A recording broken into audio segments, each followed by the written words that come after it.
జాతీయ స్థాయిలో ఎన్డీఏను పటిష్టం చేయాలని ప్రధాని మోదీ భావిస్తున్నందున వచ్చే ఎన్నికల నాటికి తెలంగాణలో కూడా ఎన్డీఏ ప్రయోగం అమలు చేస్తారా అన్న ప్రశ్న కొన్ని రోజులుగా వినిపిస్తోంది.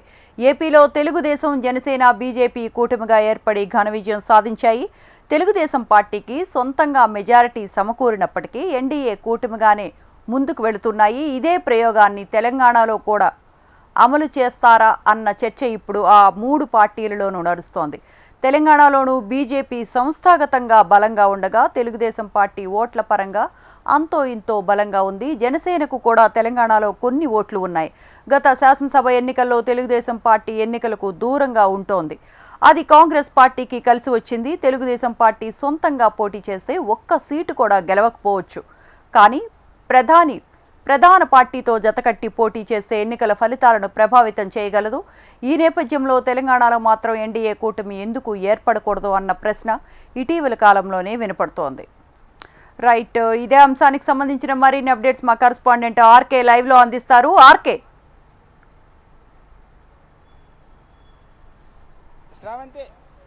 శ్రావంతి ఏదైతే ఉందో దేశంలోని రాష్ట్రంలో ప్రస్తుతం కూటమి ప్రభుత్వాలు సంకీర్ణ ప్రభుత్వాల కాలం నడుస్తుంది కాబట్టి అయితే గతంలో నుంచి ఎన్డీఏ ప్రభుత్వం బలపరచాలని ఈసారి గతంలో కంటే ఎన్డీఏ కూటమికి ఈసారి తక్కువ సీట్లు వచ్చిన నేపథ్యంలో మోడీ ఈసారి ఎన్డీఏను బలోపేతం చేయాలనే దిశగా చర్యలు తీసుకుంటున్నారు. అందులో భాగంగానే గత లాస్ట్ ఇయర్ ఎన్నికల్లో చూసుకుంటే ఏపీలో ఎన్డీఏ కూటమికి ఏర్పడి ఘన విజయం సాధించారు. అదేవిధంగా ఢిల్లీ ఎక్కడైతే దేశంలో రాష్ట్రాల్లో ఎలక్షన్ జరుగుతున్నా ఆ రాష్ట్రాల్లో ఎన్డీఏ కూటమిగా ఏర్పడి విజయాలు సాధిస్తున్నారు. అందులో భాగంగానే ఈ మధ్య గతంలో కూడా చాలా రోజుల నుంచి రాష్ట్రంలోనూ తెలంగాణ రాష్ట్రంలోనూ ఎన్డీఏ కూటమిగా వెళ్లాలనేది చాలా మంది ప్రపోజల్ ఉంది. చాలా మంది ఆలోచనలు కూడా చేస్తున్నారు.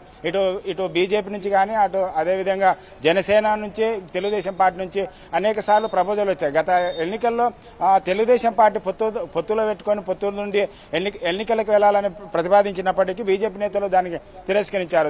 అదేవిధంగా ఇప్పుడు ఏదైతే రాష్ట్రంలో బీజేపీ బలపడుతుంది, సంస్థాగతంగా బలోపేతం అవుతుంది నేపథ్యంలో మరోసారి రాష్ట్రంలో ఎన్డీఏ కూటమి ఏర్పడుతుందని ఊహాగానాలు అయితే వినిపిస్తున్నాయి. నిన్న కిషన్ రెడ్డి, కేంద్ర మంత్రి కిషన్ రెడ్డి చంద్రబాబు నాయుడు కలవడం, వారు చర్చించడము, అదేవిధంగా త్వరలోనే దాదాపుగా 6 నెలల లోపల ఉప ఎన్నికలు రాష్ట్రంలో వస్తున్న నేపథ్యంలో ఏ విధంగా ముందుకెళ్లాలన్న దానిపై దీని మీద సుదీర్ఘంగా చర్చించినట్టు తెలుస్తుంది. ఎందుకంటే ఆంధ్రప్రదేశ్ తీసుకున్నట్లయితే కూటమిగా ఏర్పడక ముందు తెలుగుదేశం పార్టీ ఒంటరిగా పోటీ చేయడం వల్ల నష్టపోయింది, ఓడిపోయింది.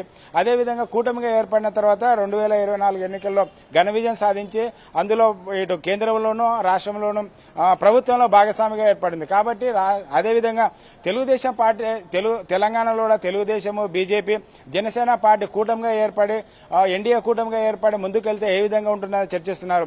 ఎందుకంటే దాదాపుగా బీజేపీ రాష్ట్రంలో బలోపేతం అవుతుంది. అదేవిధంగా తెలుగుదేశం పార్టీని చూసుకుంటే రాష్ట్రంలో పార్టీ లీడర్ లేనప్పటికీ క్యాడర్ ఉంది. అదేవిధంగా జనసేన కొన్ని ఓట్లు ఉన్నాయి. వీటన్ని ఓట్లను ఏదైతే తెలుగుదేశం పార్టీ, జనసేన ఓట్లను కానీ పంచుకున్నట్లయితే, షేర్ చేసుకున్నట్లయితే బీజేపీ అధికారంలో రావడానికి అవకాశం ఉంటుంది. కాబట్టి రాష్ట్రంలోనూ కూడా తెలంగాణ రాష్ట్రంలోనూ కూటమిగా ఏర్పడి ముందుకెళ్లాలని ఆలోచన చేస్తున్నారు. అదేవిధంగా ఇప్పుడు లక్ష్మణ్ గారు కూడా వైజాగ్లో చర్చిస్తున్నాం, దానిపైన ఆలోచన చేస్తున్నాం, కూటమిగా వెళ్లే ప్రపోజల్ అయితే ఆలోచన చేస్తున్నామని చెప్తున్నారు. కాబట్టి త్వరలో జరిగే రాష్ట్ర ఉప ఎన్నికలకు ఏవైతే ఉందో జూబ్లీస్లో ఉప ఎన్నికలకి అవకాశం ఉంది. కాబట్టి ఆ ఎన్నికల్లో కూటమిగా వెళ్లే ఆలోచనలు అయితే ఇటు Telugu Desam party, Janasena, BJP party ఆలోచన చేస్తున్నాయి. ఎందుకంటే రాష్ట్ర నగరం